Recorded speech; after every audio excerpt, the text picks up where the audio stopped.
You ever meet someone and they're kind of scattered, like they're all over the place doing a million different things? That's what architects do for a living. It is my job to coordinate what engineers do. I coordinate it with the owner of the property. I coordinate with the county. There's so many pieces, and I still draw and draft. So if I choose to, hang up my keyboard, I'm still gonna have to hire somebody who does all the keyboard work, and I'll still have to check their work. So it's a coordination position. We were called in by St. John's Properties, and we had to come up with a facelift for this old shopping center. It was blue, it was boring. We did like a SketchUp model, which is, at the time, it was the premier 3D software that you used to show people what things would look like. We actually submitted it to Ed St. John, and we did the walkthrough with him. We showed him how everything was gonna look. He was like, approved, let's roll. And I actively did all of the drawings for it. So the black and white, boring, these things that are right here, like over my shoulder, I did all of those. It looks completely different, and I'm still super proud of it because it's still booming for St. John's Properties in the area that it's in. So I have 5 siblings, and my mother and dad. I grew up in Baltimore City. I lived in a 3-story row house in a block full of 3-story row houses. And whether I knew it or not, architecture was always around me. And I was always drawing.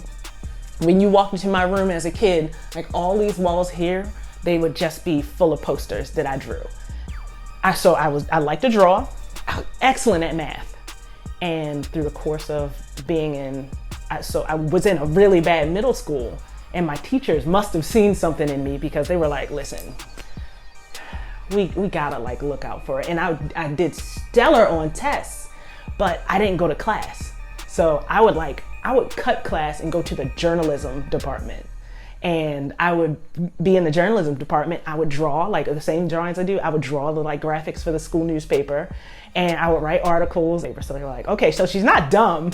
And I think they understood. There was not even a thought bouncing around in my head about what I wanted to do. I just knew that I liked to draw. Every once in a while I draw landscape. You know how they teach you like isometric drawing when you're in like 7th grade, and they're like, oh, draw a block, draw a neighborhood. And I would draw a neighborhood and it'd be like the whole Baltimore City skyline. So I would do that. And somebody was like, well, it looks like you want to be an architect. And I'm like, okay, let's do that then. Fast forward to college. I only applied to schools that had architectural programs. I got accepted to Temple. I went to Temple for 1 year. And Temple was way too lax with their co-ed policies. So I could check, like my current husband is who I met in college. And I could check him into a dorm and he'd stay there for 3 days. So I was in school for architecture. My daughter was born. So I would say that having a baby really changed my perspective on what I could do in school. After I had Sabria, I didn't get B's unless the teacher just flat out didn't like me, or if it was very subjective. When I was in my 4th year of architecture school at Florida A&M, Florida A&M it's a HBCU. So you'd think, oh, HBCU, there's a bunch of black architects. No, because of how architecture is structured, for all the people who are in school with me, I think I'm the only licensed architect. I think I realized it when I was right at the end of my schooling.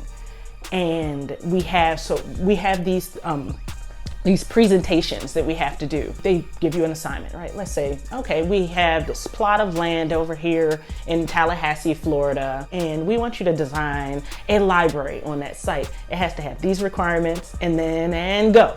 So we would draw up beautiful plans. And either I was first or second.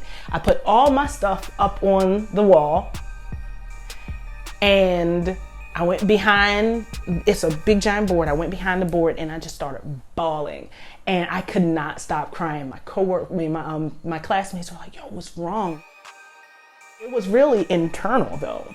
Nobody told me I couldn't be an architect. Nobody told me that just because it was a male dominated field that I didn't belong there. It's just like my course of seeing what the field had to offer and not seeing yourself represented. I love my culture. I love being Black. I love being urban.